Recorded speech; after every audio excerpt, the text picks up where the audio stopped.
Happening now, stinky, discolored water reported in some North County pipes. What county health officials have to say. Plus, following some controversy and even pushback, a Jamestown Car Club's car show is coming to fruition.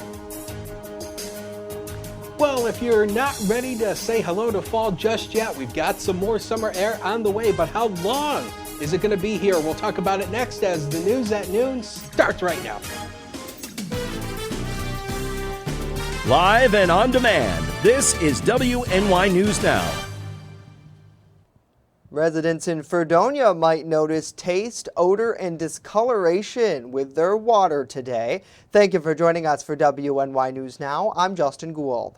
The Chautauqua County Health Department Environmental Health Unit is working with village officials to determine the cause. However, say the water is safe to use for drinking, cooking, and bathing.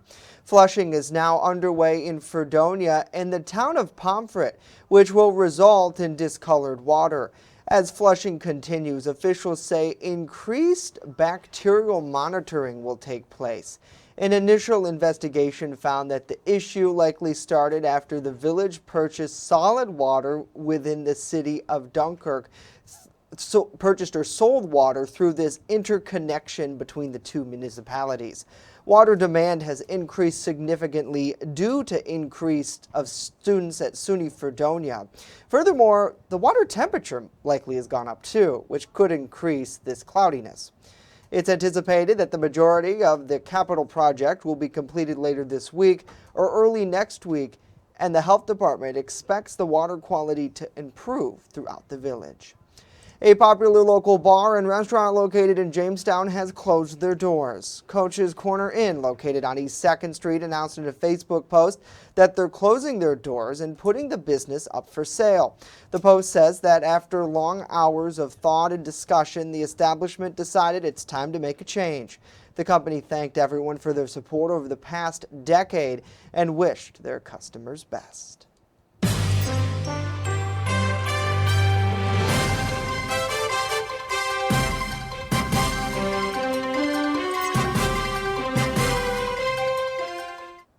Current City of Jamestown Council President Tony Doles knows he'll most definitely remain on the council, given that he's running unopposed this fall. Our Matt Hummel spoke with him yesterday following an announcement from Ward 5 Republican Councilman Grant Olson that he wouldn't serve a second term. President Doles says that Olson will remain on the ballot as it's too late to be removed. He'll face Democrat Doug Lawson for the seat. The decision, Doles explains, caught him off guard. You know, honestly, he took everybody by surprise. Yeah, we, on our side, the Republican caucus, were unaware that he was going to do that. I wish he had talked to us first about that from the political standpoint. Obviously, it creates a greater challenge because in order to hold a majority, we need to have others step up and be successful. If Olson obtains the most votes, he would then need to decide if he'd accept or decline the victory for the seat. Doles says that the Council and Republican caucus haven't yet absorbed the news. It was disappointing to me and disappointing to others. Grant has been on one term and you know, he's been an active part in the DPW committee, Public Works Committee, and he's also been a member of the BPU board. And so it's been kind of, you know, it was kind of a shock today that he actually came out. He sent us an email shortly before it got out. Olson isn't the first council person this year to announce they wouldn't serve in the next term. Councilwoman Tamu Graham-Reinhart announced earlier this year that she would be leaving office. For WNY News Now, I'm Matt Hummel. Matt, thank you. Olson was elected back in 2019, defeating former Democratic Councilman Maria Jones. Well, Republicans from across the area came together last night rallying to re-elect Chautauqua County Executive P.J. Wendell. The political fundraiser took place at the Bemis Point Golf Club and Tap House.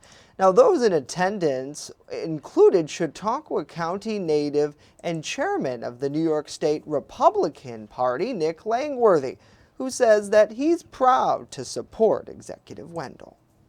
You look at PJ and he, was a teacher. He's someone that's served in the county legislature, and then he entered into executive service. But he entered in a time of intense pressure that most executives never face.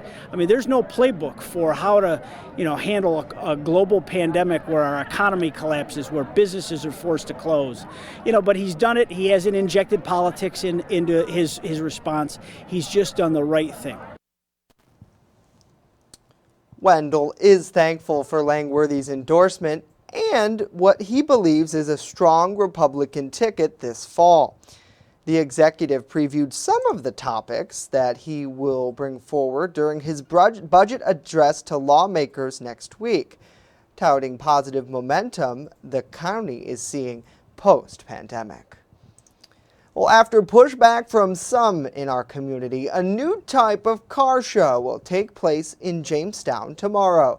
The Los Contrincantes Car Club first announced back in July they plan to hold this one-of-a-kind event this summer at Bergman Park, featuring car limbos in hundreds of award categories ranging from motorcycles to best old-school vehicles. However, not everyone was in favor of hosting this event. Some residents and Jamestown City Council members voiced their concerns about projected noise level during a meeting back in August. Founder of the club, Jose Sanchez, has since worked with leaders to adjust the time frame of the event and appeasing the nearby neighborhood. Or there's always going to be people that are for it, and there's always going to be people that are not for it. We are aiming to have this, to make this a yearly event. Following the public comment session, some, including the city's Human Rights Commission, expressed concern about Ward 4 Councilwoman Marie Caruba's comments that the loud noise was, quote, typical for a Hispanic car show, which Sanchez says at first appeared to be racist. I had a really long conversation with Caruba after the fact that we had the meeting. She came up to me, she apologized, and said that there was no intention. And I do believe her. Some people just need to find a better wording, I believe, of how to come up with things, and that's just, it happens to anybody. So far, over 1,000 people are expected to turn out, with other car clubs driving in from out of state. Since it's been a huge thing working with the with the news and everything, it's been all over. So I think there's going to be a lot of people up here wanting to see what it's all about. And we invite anybody. Admission is $10, with car registration costing $20. Proceeds go to the club's charitable efforts, like their back-to-school backpack giveaway. This year we was able to give out 374 backpacks full of school supplies, explained Sanchez, who is also hosting a Christmas giveaway. This year we were thinking about picking an after-school program, and everybody who was enrolled in that after-school program, we were going to make sure that they received their Christmas gifts. Now, local kids will also be involved in the festivities there, with a Power Wheels competition taking place. That sounds pretty awesome. I've never, ever heard of that, Mr. Power Wheels? Have you heard of that, D?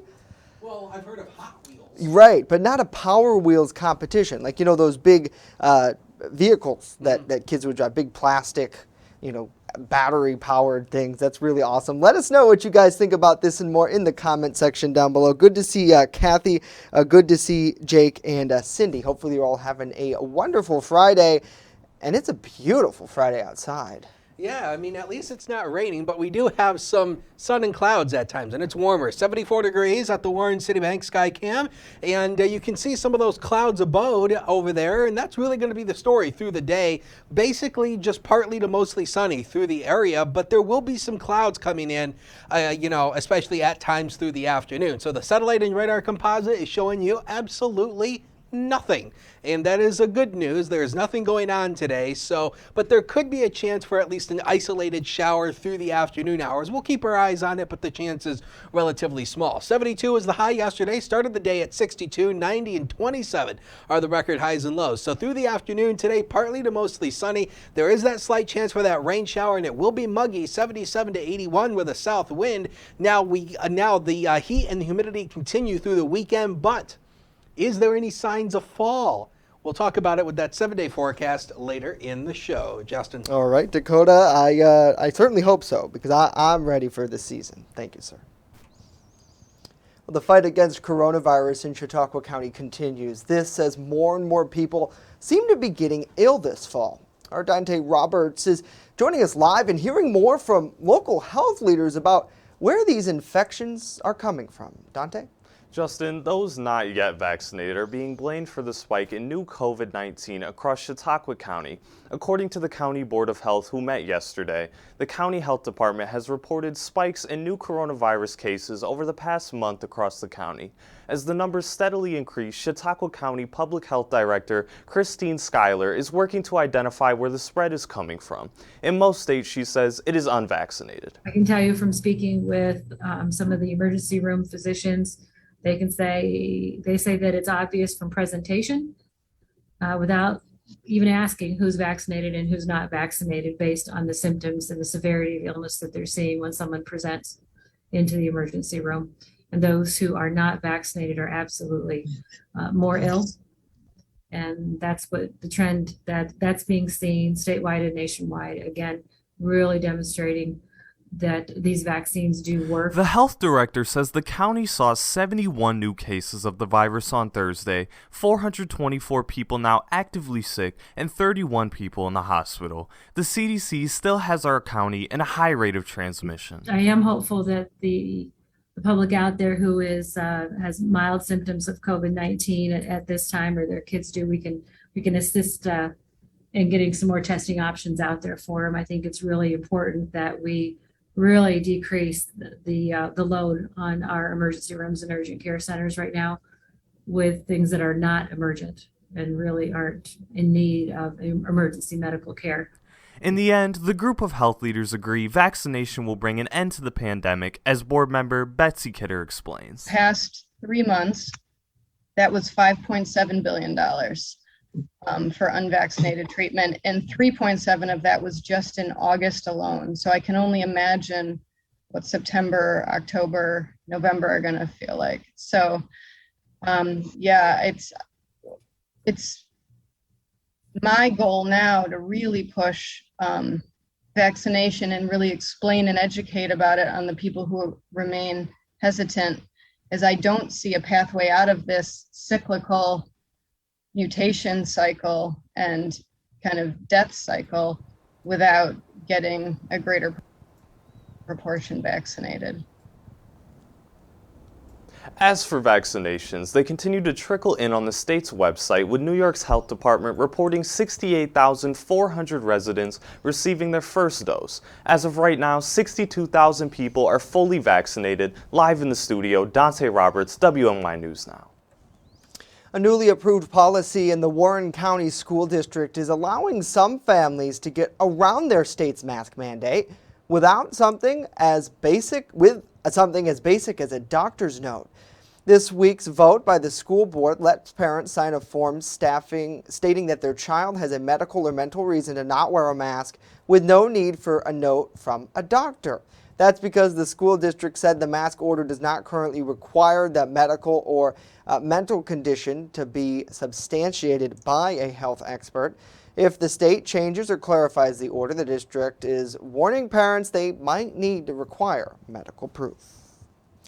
Coming up, Bills fans reacting to the new vaccine mandate sent forth by the team, and later, what festival is celebrating autumn this weekend?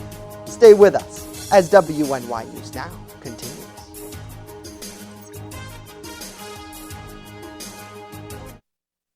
With coverage that matters, this is WNY News Now. Located along the Amish Trail, the Randolph Retail Company offers a variety of clothing, jewelry, and gifts for any occasion.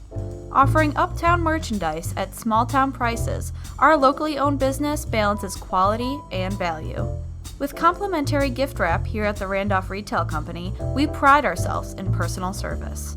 Check out our Facebook page or stop in today at 127 Main Street, Randolph, just a 20-minute drive from Jamestown.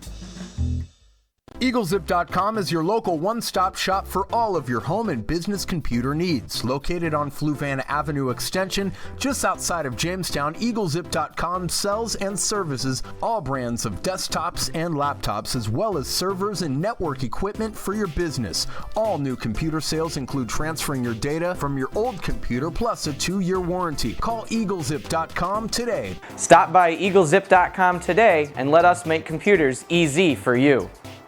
Welcome to Honest John's Pizzeria, where you are the most important customer. Everything from freshly made subs to the best of pizza and wings, Honest John's has it all. And don't forget the ice cream! Order online today or check out our 2 great locations with buffets ready for every appetite. Don't I have the best job in the world?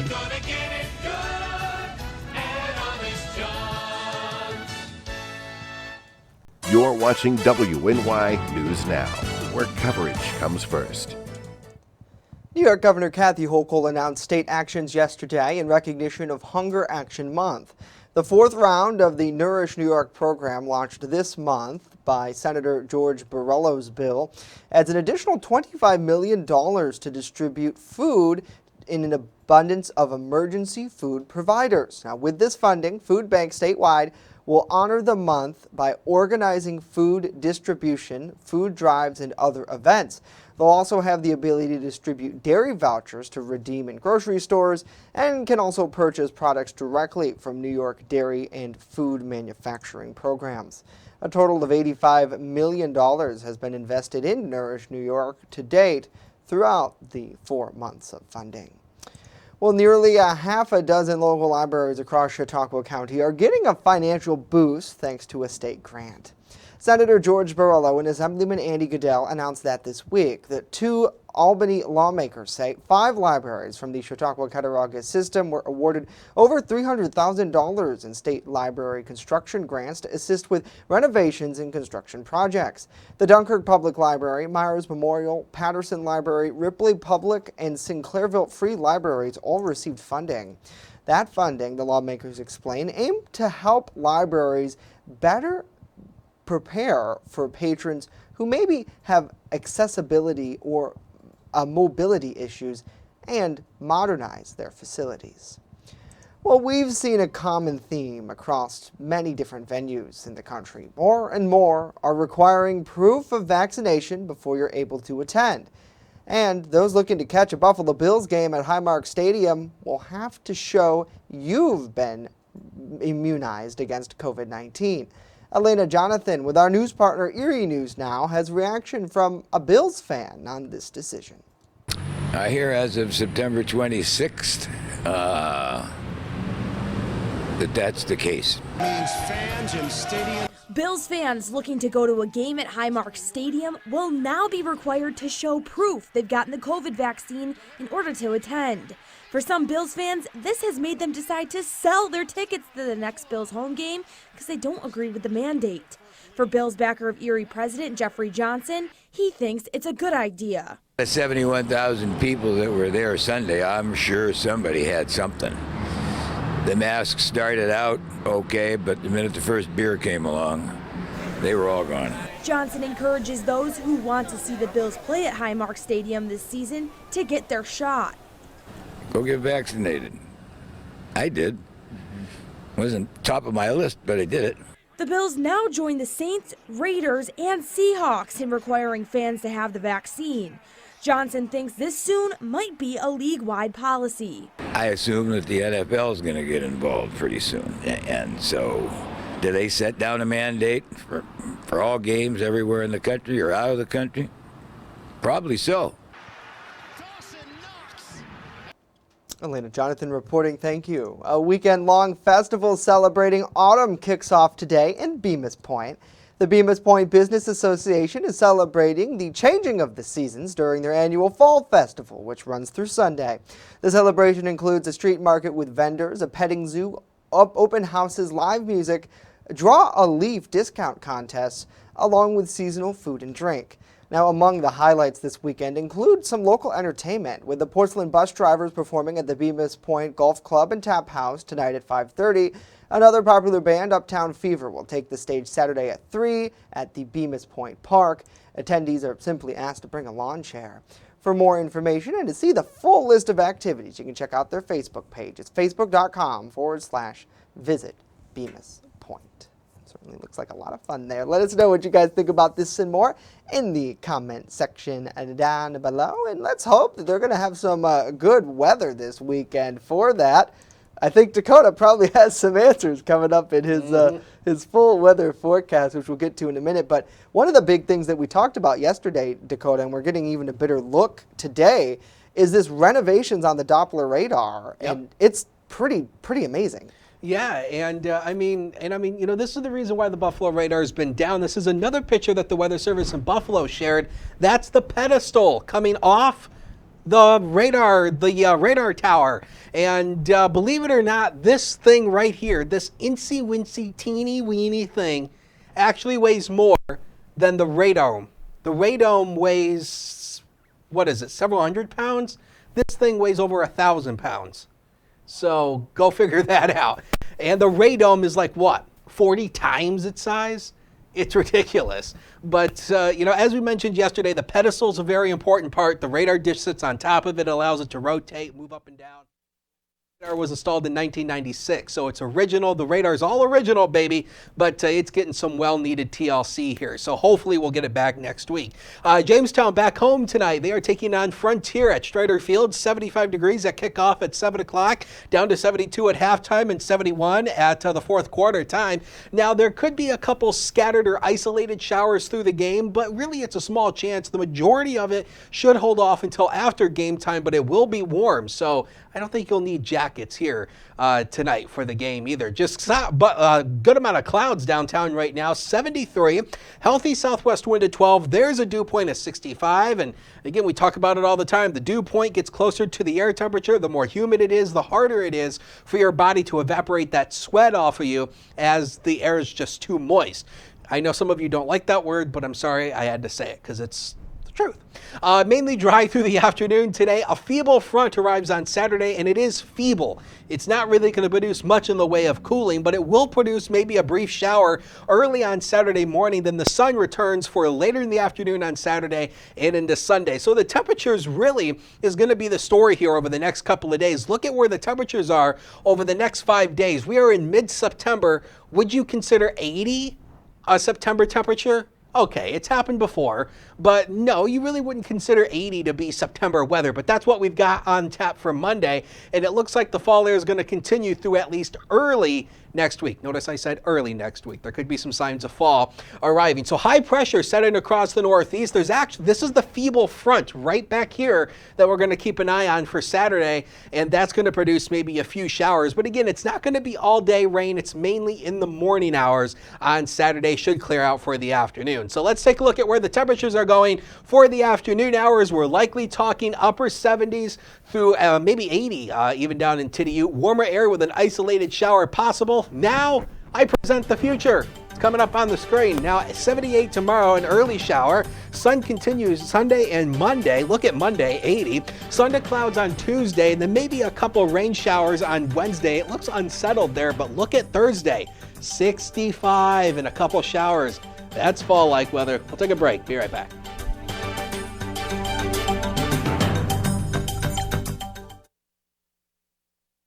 With coverage that matters. This is WNY News Now. It's not just what we say, it's what we do. Local first. It isn't just our slogan. It's our mindset every single day. So whether you're watching our daily live streams or staying up to date with reports on our website and mobile app, you'll always see the same attention to detail from reporters who passionately care about our community, who have one goal in mind: to always put the facts first. For me, it's more than just getting the forecast right. What I love the most about my job is that I come into work every day to help break down the weather, letting people know how this is going to impact their day. We take pride that First Defense Weather is the only local weather team in the Southern Tier. We don't just copy and paste our weather from outside sources. Every part of our forecast is handmade right here in-house, something our team really takes pride in. What matters to you matters to us. Every story, every day. WNY News Now, where coverage comes first. You're watching WNY News Now, your source for breaking news. Welcome back to WNY News Now. Okay, it's time for my favorite segment, our Pet of the Week, where we partner with the Chautauqua County Humane Society to help a furry friend find a forever home. Joining us live this week is Brian Papalea to talk more about this week's furry friend. And I actually got a chance to meet our friend Lovebug a little back. Yes, this is, as she walks on the screen, this is Lovebug. Lovebug's 1 year old, just a little bit older than that. And she lives up to the name for certain. Here, I'm going to flip the camera around. She is playful. We just went for a walk, and she had a lot of fun to get her ready for the newscast here. She's been playing with toys. And then when she wants to, she just comes over, and she just wants to cuddle with you. Yeah, it looks like it, and it looks like she's just all about people. Brian, have you had a chance to connect her with folks? Has she been good with kids? What's her vibe like? Well, she is going to want to go to a home where kids are a little bit older. About 13 is where we're looking to start that with, because she's got so much energy, and she's got some power to her as well.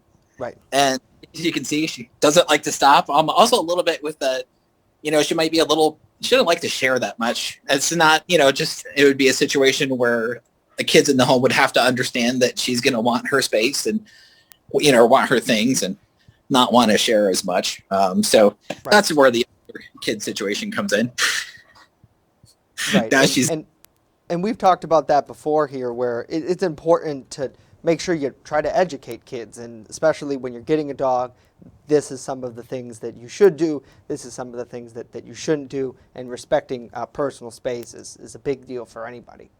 It really is, because when it comes down to, when those ages are thrown out and stuff like that, it's not something where we're trying to, hold people away. It's just that education and making sure everybody's safe and, happy in the adoption process. And, it's just really comes down to that. And we want everything to be a good fit. Something I will say is tomorrow we're excited because between 11 and 3, we're inviting everybody to come down and meet all the dogs. Yeah, we have not just Lovebug, but, come down. We're going to have volunteers and staff walking dogs. We're going to have dogs in the bark park. And we're inviting people. We have been, since COVID, going by appointment, and we'll continue to do that. But tomorrow is going to be a special day where we're inviting the community down to meet these dogs. Right now, there's 22 dogs available for adoption, so there's a lot of different opportunities. Yeah, it definitely sounds like it. So if anybody wants to learn more about our friend Lovebug or any of the other residents of the shelter, certainly stop down tomorrow. Full details posted at chqhumane.org. And in our final moments here, Brian, I wanted to touch on a big fundraising campaign that's coming up for the Humane Society. People don't know, you guys run on donations, and you do such great work. How can people get involved and help the shelter continue to do this good? Yeah, right now we are prepping for the Walk for Paws. It's a pet costume parade again this year at the Chautauqua Mall. It's October 30th from noon to 4, with the pet parade being just a little bit after noon. The important part now is for folks to get to chqhumane.org, and they can register online. If they want to register by paper form, we brought that back this year. They can stop by our Second Chances thrift store and just go to the register, and you can ask for the registration forms, and they'll have that all ready for you there. Absolutely, and of course we'll keep talking about this as we get closer to Halloween. But folks, if you're looking for a companion, scoop up Lovebug while supplies last, because she definitely looks like somebody who's ready for a good home. And what do you think her favorite costume would be, Brian, if she found a family this weekend? What do you think she should go to that event in? I think one of the more fun Disney princesses, like one of the new adventurous. Yeah, she almost looks like a Princess Fiona to me a little bit. Yes, you could go that way, yeah. Yeah, like with just the cut of her body, like she's like ready to have a good time and, find ogres and raise hell. Yeah. All right, Brian, Lovebug, thank you both so much for your time today. That is it for us here at WNY News Now. Yeah, she could go as Grease Lightning. News continues 24/7 at WNYNewsNow.com and on our mobile app. We'll see you back here on Monday.